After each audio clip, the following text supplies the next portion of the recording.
Good evening. It is day 6 of my laparoscopic hysterectomy journey. I am out of my bedroom. I've been out of the bedroom all day.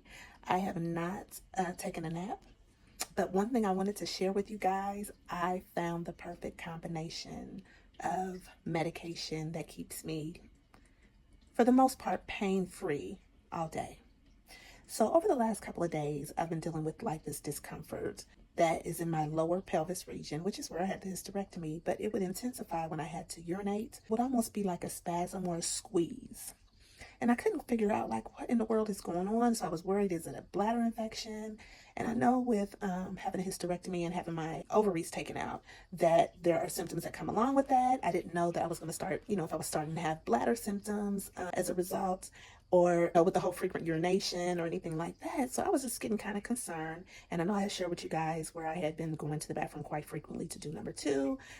Which I thought was from the Miralax and the stool softeners. But as things just kind of continued on, I'm not really sure that that was the culprit, because even today I kind of had some of that same movement.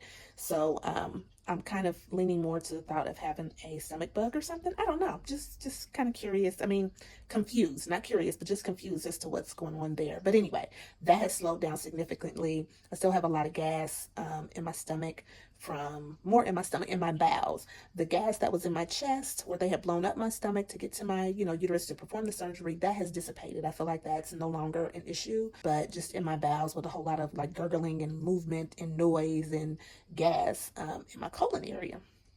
So with this pain, I have really just kind of been walking kind of hunched over, holding my belly. When I sit down, I feel like it has to settle before I get comfortable. When I stand up, I feel like I have to kind of hold my belly. And one thing I haven't used is my belly band. I was kind of concerned with wearing that with my incisions kind of seeping, where I talked about a couple of days ago where I had kind of pulled one of my stitches, and then when I got in the shower, and 2 other stitches or incision sites has started to seep a little bit. So I didn't want to put pressure on those by putting a belly band on. So what I have been wearing are camisole tank tops, just kind of like a compression tank top. So yesterday I said, you know what? I am going to try a muscle relaxer, because I have been taking the Tylenol and the ibuprofen, alternating them every 4 to 6 hours, have been doing well up until yesterday, where I started to have really like a dull ache in my pelvic region. And I said, you know what, let me try a half of a muscle relaxer. At least I know I'll get some really good sleep. I took it a couple of hours before it was time for me to go to bed. It was just like the pain just went away. It was like the pain almost kind of melted away. And so I've taken, it's a 500 milligram muscle relaxer. I'll have to get the actual medical name for the drug. But I took half of it. Also took 1,000 milligrams of Tylenol. And then I felt pretty good. I slept all night. I didn't have to wake up in the middle of the night and take medication. I didn't take anything until I got up and had breakfast this morning, which was like right around 11:30 or 10:30 this morning. So yeah, so 10:30 this morning, I ate breakfast, and then I took another half of muscle relaxer with ibuprofen. Have been feeling pretty good all day. Actually got out of the house. I rode with my husband over to my mom's house to do some things for her. And then we went and picked up barbecue down at the barbecue place down on Main called Company 7 Barbecue. We just picked up like some pulled chicken so we can have sandwiches. And we had green beans. And I didn't take a picture of my plate tonight. Green beans and baked beans and corn. So that was tonight's dinner. But I did get out and ride around in the car. It was a beautiful day. The sun was shining. I sat in the garage for a little bit. And it was just nice to get in the car and let the wind and the sun just touch my skin, and let the wind blow through my hair. And it was really nice to get out today. So it is late. I don't know what time it is. I think it's about 9 o'clock this evening. And I wanted to just hop in and give you guys an update on day number 6. So I'm feeling really good. Now, I'm not a doctor. I'm not a medical professional. Can't tell you what to do. But I know the first couple of days home, I wasn't having a whole lot of pain, was able to tolerate with just the over-the-counter meds. And then as things progressed on day 4 and 5, I started to take a prescription pain medication. And so kind of surprised about that, but not really, because everybody's body is different. And so I am feeling pretty good.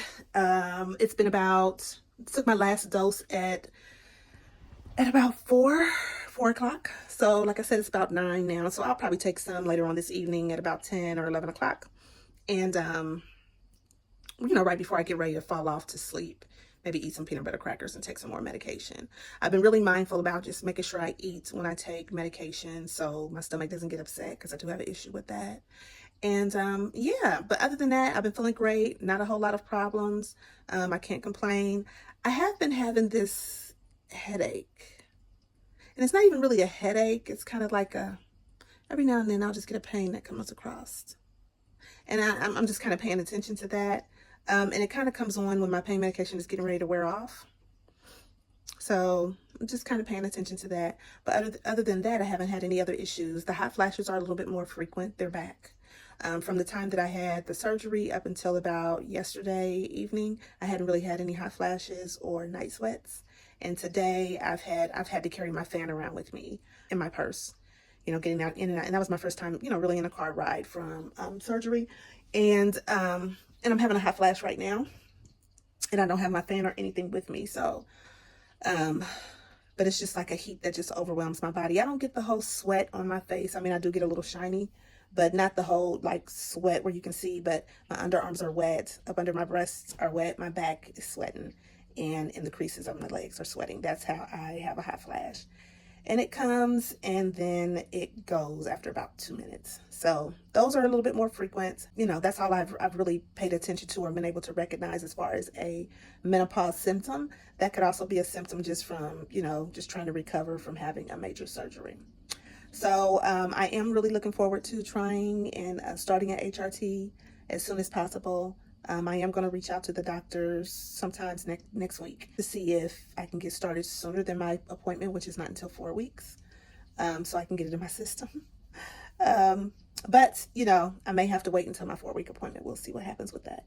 I know there are a lot of telehealth doctors that are doing hormone replacement therapy, but I was going to try to, in an effort to not go outside of my insurance, I was going to try to just stick with my doctors and work between my family physician and my gynecologist to see if I can get my hormone replacement therapy started, to see which ones and what level of therapy will work for me. So that's day 6. Tomorrow is day 7. I'll officially be 1 week post-op. And I'll just give you a more extensive overview on tomorrow, since I'll be 7 days post-op, and then that'll be the end of this particular series.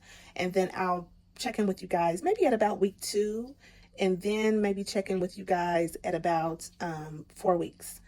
So you'll know what, went on with my follow-up appointment, and then maybe again at 6 weeks, and then maybe, 3 months, well, not 3 months, but 6 months, 9 months, unless something significant happens. I'll share with you my hormone replacement therapy journey as well, because I think that's really going to be interesting to see how that works out. I have been really interested in getting the new menopause book by Mary Claire Haver. If you're not familiar with her and you are in menopause, perimenopausal, or having any type of menopause symptoms, any woman really over the age of 35, I really think you should be listening to what she has to say. She's a really good doctor. She wrote the Galveston Diet, but I follow her on all social media platforms, and she has just been a ball of information. So follow her on social media, YouTube, Instagram, Facebook, TikTok. She's really, really, really good. She knows what she's doing, and really informative videos. So her book is half off now on Amazon. I think it's $14 for the hardcover. And if you have Audible, it's free. I could get it on Audible, but that book, I think I would like to turn the pages on and maybe highlight and, be able to go back and thumb through some things I've highlighted. It's hard to do that on my phone and my tablet. Other than that, that's it. So yeah, I will check in with you guys tomorrow, day 7 days post-op, and see how things have, just kind of sum it all up for the week. All right, talk to you soon. Bye-bye.